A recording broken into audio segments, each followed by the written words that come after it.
Сегодня вашему вниманию я хочу предложить сравнительный анализ лицевых маркеров Михаила Драпатова и Александра Сырского. Всех приветствую на своем канале. Я Елизавета Царькова-Голофас, тренер по гимнастике для лица и физиогномист. Я читаю лица и составляю психологические портреты личности, а также консультирую индивидуально и пары. О моей деятельности можно узнать на моем канале. Есть очень много информации, пожалуйста. А сегодня я бы хотела посвятить сегодняшнее видео, сегодняшний выпуск вот теме, которая очень сильно беспокоит народ Украины в связи со сменой главкомов. Раньше эту должность занимал Александр Сырский, теперь эту должность занимает Михаил Драпатый. И единственный вопрос, который задают люди пока что вслух друг другу, это вопрос, не будет ли хуже. А что же ожидать от нового военкора? Что ожидать? И вы знаете, благодаря этой идее, благодаря тому, что меня тоже об этом спрашивали, а разбери лицо Драпатова, а разбери лицо Сырского. И те, кто меня читают на Фейсбуке, они видели все эти комментарии, что мы хотим знать, кто из них кто лучше для страны. И благодаря вашим запросам и этой идее я решила записать вот это вот видео, для того, чтобы мы все вместе определили, кто же из этих двух людей принесет больше пользы нашей стране. Что еще хочу сказать? Конечно же, я не планирую делать всю работу за вас, потому что когда всю работу как физиогномист делаю я обычно беру за это деньги. Ну, вы все знаете, да, кто у меня заказывал свои психологические портреты и психологические портреты своих пар, своих детей, они знают, что я беру деньги за свою работу, за свои консультации. И каждый знает, с каким результатом он уходит после моих консультаций. Вот. Поэтому сегодня я пройдусь по всем, не по всем, по некоторым чертам лица этих двух людей, этих двух государственных деятелей, очень важных деятелей для нашей страны. Вот. А выводы вы будете делать уже все вместе, самостоятельно. И я очень рассчитываю на вашу обратную связь, на ваши комментарии. Возможно, я что-то пропустила. Возможно, я о чем-то не сказала. Также я жду ваши уточняющие вопросы, ваши замечания и ваши эмоции на этот счет. Можете делиться под моим видео всеми своими эмоциями, которые вы испытаете. Я физиогномист гораздо лучше, чем политик, поэтому мы не будем сегодня с вами обсуждать то, что обсуждают абсолютно все социальные сети, что обсуждает весь YouTube, на тему, да, что эти люди делали, что они не делали. Мы поговорим сегодня о том, детально пройдемся, о том, какими характеристиками, личностными характеристиками они обладают и каким образом они могут реализовать эти характеристики в своей работе на благо нашей страны. Я надеюсь, на благо нашей страны. Итак, поехали. Еще раз, физиогномика – это метод визуальной психодиагностики, позволяющий по чертам лица определить особенности характера человека, особенности характера. И мы в физиогномике используем такое понятие, как лицевые маркеры. Это части лица, нос, уши, брови – это лицевые маркеры. Мы работаем с величиной лицевых маркеров и с их пропорциями, а также физиогномика никогда вам не покажет понятие «добрый человек» или «злой» и понятие этики. Я сразу предупреждаю, что любая характеристика, которой обладает человек, которая ему присуща и находится в базе его характера, она может проигрываться, как говорят психологи, как в плюс, так и в минус. Понимаете, о чем я говорю? Я делала разбор лица Эпштейна, вот здесь можно посмотреть. Так вот, Эпштейн как личность обладал сильными качествами, сильными характеристиками. Не надо бросать в меня сейчас тапки на эту тему. Но каким образом он их использовал? В каком направлении он их реализовал? В деструктивном, не так ли? Обязательно посмотрите разбор. Это был мой первый разбор такого скандального случая. И, собственно, люди там тоже делились своими эмоциями. Но, ребята, если человек обладает, да, интуицией, то вопрос, каким образом он будет ее применять. И это вопрос этики и его воспитания, и его уже позиции как человека. Понимаете, о чем я хочу сказать? Поехали, смотрим. Давайте вот внимательно посмотрим на вот эту фотографию. Сразу, так как материала много, я сразу буду говорить. Значит, по нижней челюсти. По нижней челюсти. У Михаила Драпатова больше, гораздо больше силовых показателей для работы на фронте, во фронте, в авангарде. Вот. У Сырского эти показатели гораздо более слабые, поэтому его место в тылу. Я хочу еще сейчас сделать такую небольшую сноску. Ребята, на самом деле у этих двух персон в общем, в целом, основные характеристики несколько. Они похожи. Между ними есть общее, и мы об этом общем поговорим. Но сейчас мы будем говорить о разнице, так как вас интересует именно разница. Лучше, хуже, выгодно, невыгодно, как вообще и что ожидать. Понимаете? То, что у них одинаково, это и так само собой разумеется. Но я вам скажу сразу, те характеристики, которые у них общие, они точно так же влияют на общую картину характера каждого из этих людей. И влияют они по-разному. Далее, брови. Обратите внимание, у Дропатова брови посажены низко. Это человек, который вникает в суть проблемы достаточно глубоко и с ответственностью. Это ответственность. На эту тему есть видео, я не помню какое. Посмотрите, у меня там ниже по ленте видео. Я о посадке бровей уже несколько раз говорила. Кстати, обратите внимание на тех, кто находится вокруг вас. Вот. У Сырского наоборот, бровки домиком, особенно правая бровь. Это говорит о том, что, во-первых, он считает себя крутым, у него завышенная самооценка. Во-вторых, он манипулятор, но брови стоят достаточно высоко. Он склонен снимать с себя ответственность за совершенные действия либо принятые решения. У него есть такая склонность. Проявляет он на самом деле это или нет, я этого не знаю. Но он к этому склонен. И эта характеристика приобретенная, и приобретена она была не вчера, а достаточно давно, по меньшей мере лет 10 назад, судя по тому сравнению, которое я делала с его более ранними фотографиями. Далее, носогубные складки. Обратите внимание, у Александра Сырского они идут четко в рот, четко, очень-очень рядом. Этот тип носогубных складок говорит о том, что его мотивирует материальный интерес. Он материально заинтересован в тех действиях, которые он совершает. У Дропатова они идут в разные стороны, то есть скорее на щеки. Это говорит о том, что он готов трудиться в том направлении, которое ему нравится, он его выбрал, но деньги играют там, материальное вознаграждение играет там второстепенную роль. Может это важно, может нет, я не знаю, пишите мне. Вот, прищур. Насколько у Михаила Дропатова открытый взгляд. Это открытый взгляд, хотя глаза у него маленькие, целеполагание. Он хорошо видит цель, он хорошо понимает цель. И он также склонен собирать информацию, придерживать ее при себе. То есть это глаза без иллюзий, без лишних фантазий. У Сырского тоже маленькие глаза, ни иллюзий, ни фантазий, но они у него маленькими стали, они у него были от рождения маленькие, они стали еще более маленькими. И это говорит о том, что человек находится в состоянии, в систематическом состоянии подозрительности, недоверия. Мы можем предполагать паранойю. И я чуть позже скажу, на каком основании я могу делать такое предположение, паранойю. Вот. Далее, форма глаз Александра Сырского говорит о том, что он думает, что он умнее других. Возможно, он это может не демонстрировать, но в глубине души он считает, что он знает лучше, чем все остальные. У Дропатова этого нет. Далее, морщины под глазами сильно бросаются в глаза. У Дропатова она гораздо более меньше выражена, мешки вот эти вот, у Сырского больше. Это выгорание. Он устал. Это накопленная усталость, это профессиональное выгорание. С чем это связано, мы можем предполагать только.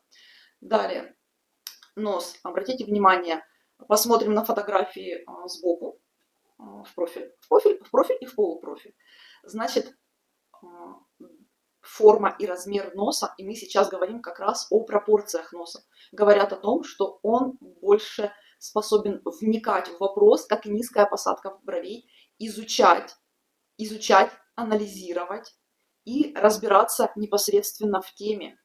Он способен к этому. Более того, у него достаточно тонкий кончик носа, как у Михаила Федорова.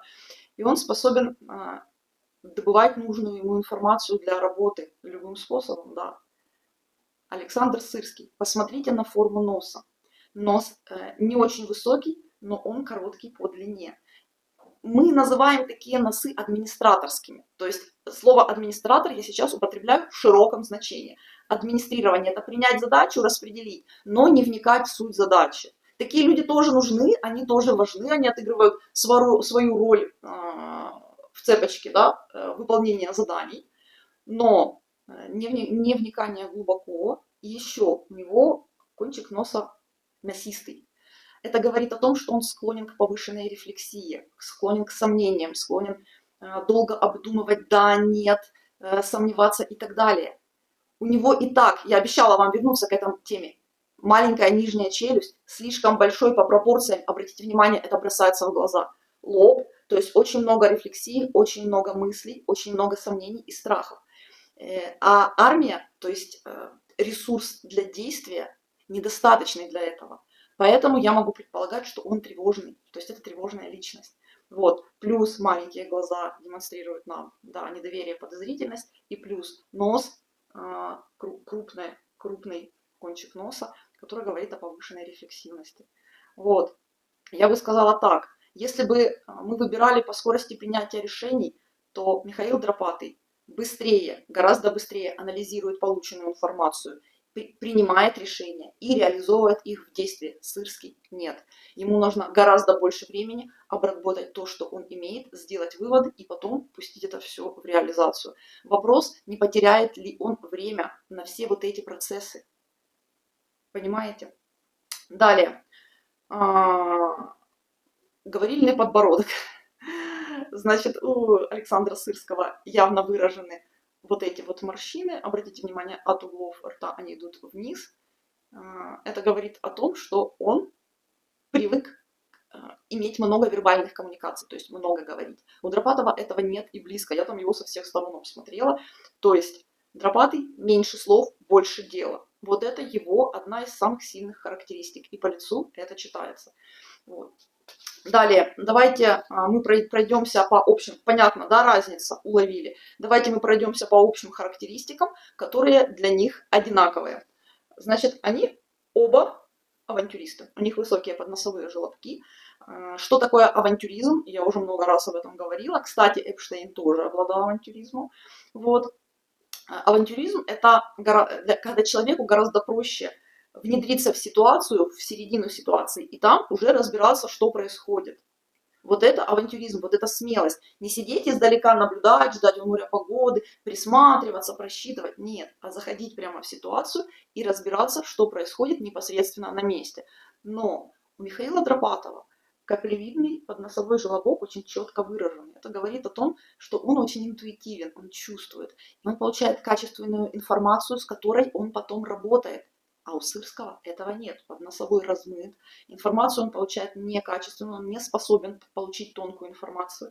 Понимаете? И это заставляет его быть нервным. То есть быть тревожным. Понимаете как? Далее. Верхняя губа у них одинаковая. Значит, верхняя губа у них одинаковая, и она не тонкая, но она не развитая, она не толстая. Это говорит о том, что оба этих человека, скажем так, ориентированы скорее на процессы, чем на людей. Это тоже надо, это тоже нужно. Далее. Бритые виски, обратите внимание. Я говорю, каждый раз привожу себя в пример. Вот у меня говорят, сделай разбор своего лица. Вот я часто, у меня бывают периоды в жизни, когда я брею себе виски. И у меня вот здесь вот все выбрито, тут еще могут быть какие-то узорчики. Ну, я таким, да, мне такое нравится. Вот, что означает выбритые виски? У них прически одинаковые совершенно. Это означает, что они хотят контролировать ситуацию по всем фронтам. Они контролеры. Их положение обязывает, как здесь не контролировать ситуацию, извините, это очень нужно, очень важно. Вот. Далее, у обоих, естественно, очень выражена зона эвристики. Извините меня, война – это всегда непредсказуемость. Вернее, это непредсказуемость на нулевом месте, прежде всего.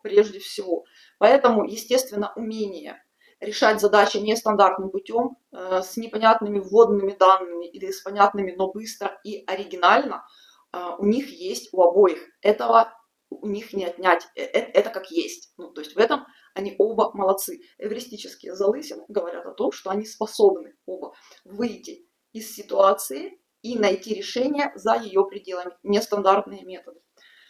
Далее, есть еще один момент, который я хотела бы... волосы. Да, о котором я не сказала, это разница. Михаил Драпатый у нас выражает себя более естественным путем, таким, какой он есть. Вот он выражает себя в соответствии со своей природой. У Сырского имеется определенное полысение, которое говорит о том, что он привык, скажем так, действовать в результате выученной роли. Я бы сказала так. То есть он немного не тот, за кого себя выдает. Вот. Мы уже проходили такой опыт. Есть у меня хороший разбор Хорхе Фернандес Диас, пожалуйста, посмотрите. Это испанский политик, мастер подковерных интриг. Один из таких, знаете, очень качественных, очень классных, очень злых разборов. Полностью соответствует его, да, его натуре. И там очень хорошо я рассказывала именно об этом маркере. Полюбопытствуйте, пожалуйста. Собственно, то, что он бывший испанский политик, это не делает его лицо менее привлекательным для физиогномических разборов. И есть еще один момент, на котором я хотела бы остановиться, это морщина цели. Это наша любимая, очень опасная морщина, наша любимая, я говорю, среди физиогномистов, которая у Александра Сырского идет от углов глаз, вот так вот через щеку, причем с двух сторон, и уходит на нижнюю челюсть. Вот, но она у него доходит до середины щеки скорее. Это приобретенный маркер, и он говорит о том, что человек ради своей цели готов пожертвовать теми, кто находится в его команде. То есть, понимаете, да? Отдать в расход все ресурсы для того, чтобы достичь свою цель. Эти люди не отличаются, знаете, как не то, чтобы даже не жалко им людей, я бы сказала, но ожидать от таких людей, что он вас пожалеет, именно вас, ну, не стоит. Потому что есть у него такая склонность, если ситуация заставит его пожертвовать теми, кто рядом, пожертвовать своей командой, он будет на это способен, потому что его цели для него важнее всего. Вот. И тут вопрос, каковы его цели? Каковы? Это цель, которая связана с улучшением блага Украины, или это какая-то другая цель? Я не задаю этот вопрос вам, тем более я не знаю на него ответа реального. Поэтому мы здесь можем только предполагать. Я говорю о том, что эта характеристика приобретенная, она появляется далеко не у всех и не всегда, и это просто опасная черта характера. Вот и все. С такими людьми надо взаимодействовать очень осторожно. Давайте в двух словах подытожим, что мы имеем. Итак, Михаил Драпатый нам демонстрирует стрессоустойчивость, ответственность, интуицию, способен исследовать задачу, демонстрирует, показывает естественное поведение, проявляет себя естественным образом, отличное целеполагание, способность собирать информацию и очень хорошо, очень явно, очень точно видеть, понимать свою цель без иллюзий, без фантазий. Вот. Меньше слов, больше дела, быстрее принимает решения и быстрее их воплощает. Далее, да, и он не склонен жертвовать своей командой ради достижения своих целей. Далее, Александр Сырский, что показывает его лицо? Его лицо показывает тревожность предполагаемого, паранойю, недоверие, сомнения, страхи. Я уже говорила, слишком низкая нижняя челюсть, слишком высокий лоб по пропорциям. Мы смотрим пропорции. Вот, безответственность, манипулятивность, она вот как раз от этого и идет. То есть человек вынужден манипулировать, потому что он не хочет нести ответственность. А не хочет он нести ответственность, потому что он чувствует, что у него есть слабые стороны, и он боится, что их обнаружат раньше, чем он успеет защититься, а защищаться ему нечем. Далее, считает себя умнее других, Поверхностный администратор. Выученное поведение играет какой-то роли, вопрос какой и с кем, безусловно. Далее, долгая рефлексия, принятие решения и откровенная материальная заинтересованность. Кто виноват из них, кто прав, судить не нам. И я не даю здесь оценок. У меня есть два лица, есть характеристики, есть лицевые маркеры, есть характеристики личности, которые лицевые маркеры нам демонстрируют. Спасибо вам большое за ваше внимание, за ваше терпение, за то, что вы досмотрели это видео до конца. С вами была Елизавета Царькова-Голофаст. Я практикующий физиогномист. Пожалуйста, подписывайтесь на мой канал, делитесь им со своими друзьями. Возможно, вы захотите немножечко получить бесплатно на моем канале эти знания физиогномики для того, чтобы лучше понимать себя и лучше понимать людей, которые находятся вокруг вас. А мы с вами прощаемся до следующих встреч. Обнимаю вас всех. крепко. Делайте, пожалуйста, выводы и делитесь со мной ими в комментариях.